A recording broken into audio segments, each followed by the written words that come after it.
ലക്ഷദ്വീപിൽ day 2 start ചെയ്യുന്നത് ഈ ഒരു ബീച്ചിൽ വെച്ചിട്ടാണ്. സ്കൂബ ഡൈവിങ്ങും കയാക്കിങ്ങും പിന്നെ ഇവിടുന്ന് സൊവനീസ് മേടിക്കാനൊക്കെ ഉണ്ടായിരുന്നു.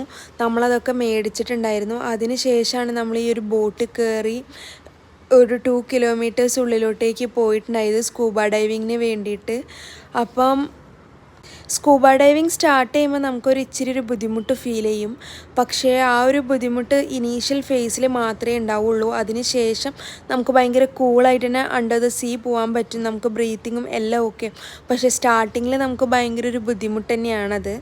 അപ്പം ഞാൻ വെള്ളത്തിലോട്ടേക്ക് ഇറങ്ങിയിട്ടുണ്ടായിരുന്നു. അപ്പോൾ സ്റ്റാർട്ടിങ്ങിൽ ഒരു കുറച്ച് ബുദ്ധിമുട്ടുണ്ടായിരുന്നു. ബിക്കോസ് മാസ്കിൽ വാട്ടർ ഇതാക്കാൻ വേണ്ടിയിട്ട്. എൻ്റെ കൂടെ ഉള്ളത് എൻ്റെ ഇൻസ്ട്രക്ടറാണ്. പുള്ളി നന്നായിട്ട് തന്നെ നമ്മുടെ കൂടെ തന്നെ നിന്ന് സഹകരിച്ച് ഒക്കെ ചെയ്ത് തന്നിട്ടുണ്ടായിരുന്നു. എനിക്ക് ഭയങ്കര ഇഷ്ടമായിട്ടുണ്ടായിരുന്നു.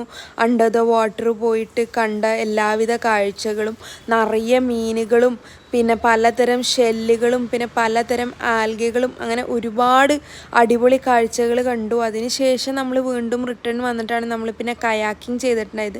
കയാക്കിങ് പിന്നെ ഞാൻ മുന്നേയും ചെയ്തിട്ടുള്ള കാരണം എനിക്ക് ഭയങ്കര ഇഷ്ടമാണ് കയാക്കിങ് ചെയ്യാൻ വേണ്ടിയിട്ട്. അത് കാരണം ഈ ഒരു കംപ്ലീറ്റ് ഒരു ബ്ലൂ വാട്ടറിൽ നമ്മൾ കയാക്കിങ്ങും കൂടെ ചെയ്തു. അത്രയൊക്കെ ഉള്ളൂ ഇന്നത്തെ വിശേഷം.